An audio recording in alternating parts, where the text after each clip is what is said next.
NCP Stories Time.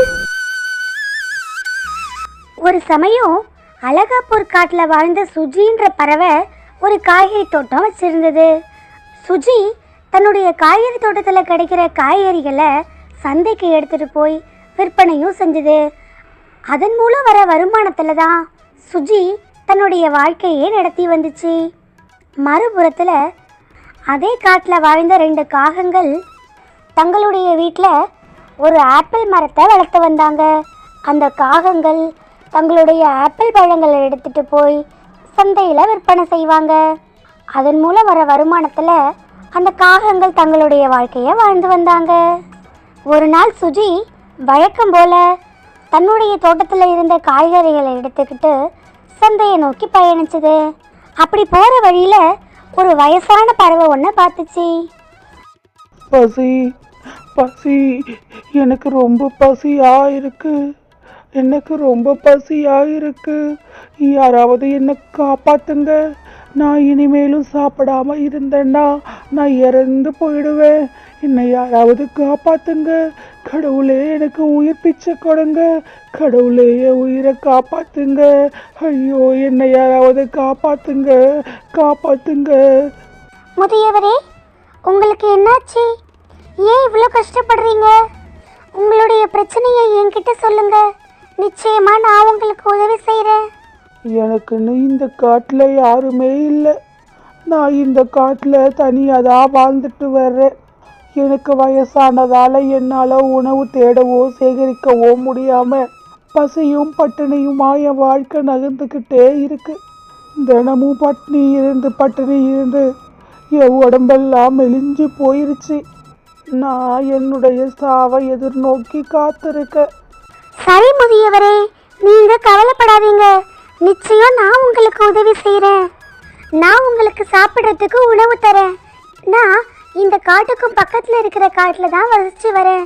என்னுடைய காட்டில் நான் ஒரு காய்கறி தோட்டம் வச்சுருக்கேன். என்னுடைய காய்கறி தோட்டத்தில் இருந்து காய்கறிகளை நான் தினமும் இந்த வழியாக தான் சந்தைக்கு எடுத்துகிட்டு போவேன்.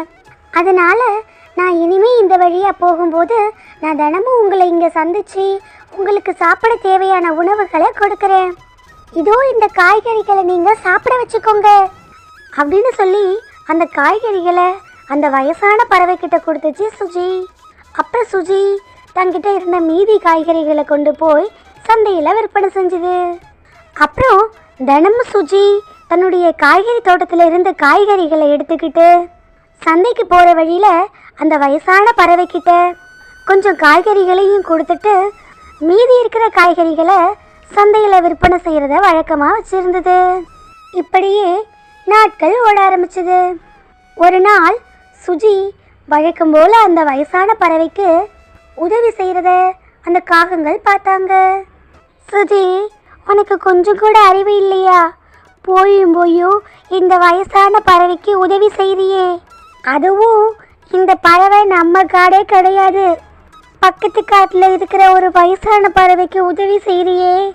இந்த பறவையால் உனக்கு என்ன உதவி கிடைக்க போகுது? இந்த பறவையால் அதையே காப்பாற்றிக்க முடியலை. அப்படி இருக்க இந்த வயசான பறவை உனக்கு என்ன உதவி செஞ்சிட போகுது? ராணியக்கா, நான் எந்த பயனையும் எதிர்பார்த்து இந்த வயசான பறவைக்கு உதவி செய்யலை. முடியாதவங்களுக்கு உதவி செய்கிறத நான் என்னுடைய கடமையாக நினைக்கிறேன். உங்களால் மற்றவங்களுக்கு உதவி செய்ய முடியலைன்னா பரவாயில்லை, ஆனால் என்ன மாதிரி உதவி செய்கிறவங்களையும் தயவு செஞ்சு தடுக்காதீங்க அப்படின்னு சொல்லிடுச்சு சுஜி. அப்புறம் தினமும் சுஜி வழக்கம் போல் தன்னுடைய காய்கறிகளை அந்த வயசான பறவைக்கு கொடுத்து உதவி செய்கிறத வழக்கமாக வச்சுருந்தது. ஆனால் அந்த சுயநலமான காகங்களோ தங்களுடைய பழங்களை யாருக்கும் கொடுத்து உதவி செய்யாமல் அதை சந்தையில் விற்பனை செஞ்சாங்க. கொஞ்ச நாளுக்கு அப்புறம் சுஜியினுடைய காட்டில் பயங்கரமான கோடைக்காலம் வந்தது. அதனால் அந்த காட்டில் எந்த விவசாயமும் செய்ய முடியல. அந்த காட்டில் வாழ்ந்த பறவைகள் எல்லாம் உணவுக்காக கஷ்டப்பட ஆரம்பித்தாங்க. சுஜி, நம்ம காட்டில் இப்போ கோடைக்காலம், அதனால் நம்ம காட்டை விட்டு நாம் வழக்கம் போல் வேறு ஏதாவது காட்டுக்கு போய் தான் வாழ்ந்தாகணும். இந்த கோடைக்காலம் முடிஞ்ச பிறகு நம்ம மறுபடியும் திரும்ப நம்ம காட்டுக்கு வந்துடலாம். ஆமா ராணி அக்கா, நானும் அதுதான் யோசிச்சுட்டு இருக்கேன்.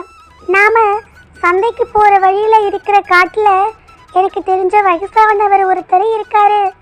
நான் அந்த காட்டுக்கு போய் அவரு கூட இந்த கோடை காலத்தை கழிக்கலான்னு நினைக்கிறேன். நமக்கு தான் இது கோடை காலம், அவங்களுக்கு இது மழை காலம்தான். நிச்சயமா நம்மளால அங்க நல்லா வாழ முடியும். நான் அந்த வயசானவருக்கு உதவி செஞ்சபடி அந்த காட்டிலேயே இந்த கோடை காலம் முடிகிற வரைக்கும் வாழலான்னு நினைக்கிறேன். ஏ முட்டாள் சுஜி, நீ அந்த காட்டில் வாழணும்னு நினச்சது தப்பு இல்லை. ஆனால் அந்த பறவை கூட வாழணும்னு நினச்ச பத்தியா, அதுதான் முட்டாள்தனம். அதுவே ஒரு வயசான பறவை. நாமளே வாழ்கிறதுக்காக பக்கத்து காட்டுக்கு போகிறோம். அந்த வயசான பறவையால் உனக்கு எந்த உதவியும் செய்ய முடியாது. இன்னும் சொல்ல போனால் அந்த பறவை உனக்கு இன்னும் பாரமாக இருக்கும். பரவாயில்ல ராணி அக்கா, நான் யாரையும் பாரமாக நினைக்கிறதில்ல. இவ்வளவு நாட்களாக நான் தான் அந்த வயசானவருக்கு உதவி செஞ்சேன். அப்படி இருக்கும்போது இப்போ நான் அவரை பார்க்காம விட முடியாது. அதனால நான் நிச்சயமாக அவர் கூட தான் இருக்க போகிறேன் அப்படின்னு பேசி முடிவு பண்ண அந்த பறவைகள் பக்கத்து காட்டுக்கு போனாங்க. சுஜியும் தான் நினச்சபடியே அந்த வயசான பறவையை சந்திச்சுது. ஐயா பெரியவரே, எங்களுடைய காட்டில் இது கோடைக்காலமாக இருக்கிறதால அங்கே நீர் பற்றாக்குறை அதிகமாயிருச்சு. அதனால எங்களால் அந்த காட்டில் வாழ முடியாது. இந்த மாதிரி சமயங்களில் நாங்கள் பக்கத்து காட்டுக்கு இடப்பயிற்சி ஆகிறது வழக்கம்தான். ஆனால் நான் இந்த முறை உங்களுக்கு உதவியாக இருக்கிறதுக்காக உங்களை தேடி வந்திருக்கேன். நான் எங்கள் காட்டில் கோடைக்காலம் முடிகிற வரைக்கும் உங்களுடைய காட்டில் உங்கள் கூடவே இருந்து உங்களையும் கவனிச்சுக்கலான்னு முடிவெடுத்திருக்கேன். நீங்கள் எதை நினச்சும் கவலைப்பட வேண்டாம். நான் இந்த காட்டில் உங்களுக்கு தேவையான உணவுகளை சேகரித்து நான் உங்களுக்கு கொடுக்குறேன். சுஜி, எனக்கு தெரியும் இது உங்களுக்கு கோடை காலம், அதனால உங்க காட்டுல நீர் பற்றாக்குறை இருக்கும்.